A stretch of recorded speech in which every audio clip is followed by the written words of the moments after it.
As usual in Bloomington, all the action in next week's primary is on the Democratic side, but that's not always been the case. Our Bob Zaltsberg talks with Charlotte Zietlow about her book, How We Won, which outlines how Democratic candidates took over city government in the watershed election of 1971.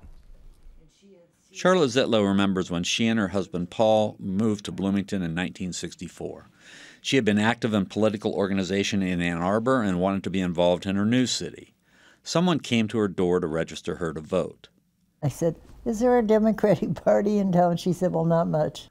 Things have changed. Bloomington Democrats have controlled the mayor's office for 52 years. It's been 16 years since a Republican was elected to the city council. But Republicans controlled Bloomington in 1968. That year, civil rights and the Vietnam War were issues that burned hot. The presidential primary incited Democratic emotions and propelled a bunch of individuals such as Zietlow to target upcoming local elections. Zietlow wasn't fond of Bloomington then, seeing it as a town with dismissive top-down leadership and little civic enthusiasm. She decided to run for city council after seeing council members in action at a meeting with a controversial project on the agenda. They marched in and sat down, and they started having the ordinances read by title only, so nobody knew what was really being going on. And people were going like this. They wanted to get attention of the council members.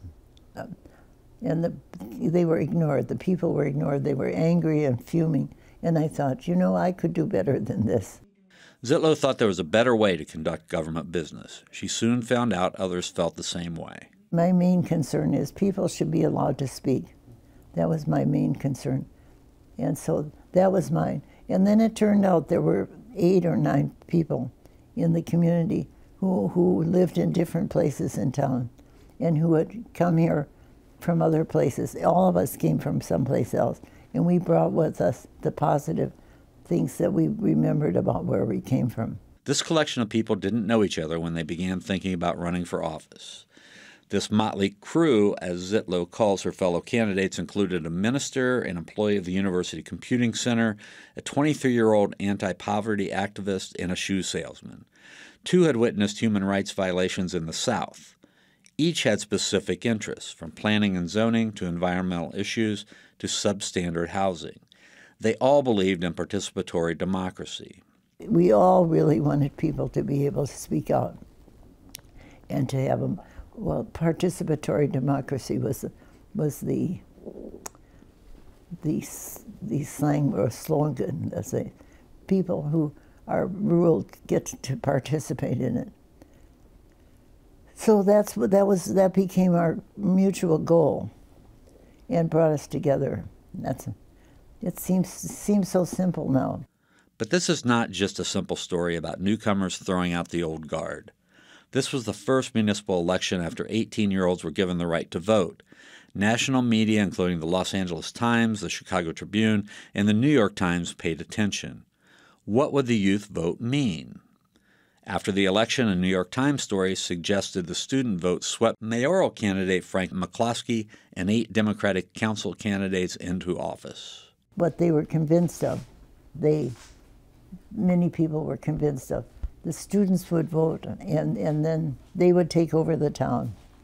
And then what would happen to us, poor things? Now, with 6 decades of community involvement behind her, Zietlow says those elected in 1971 can be proud of many accomplishments.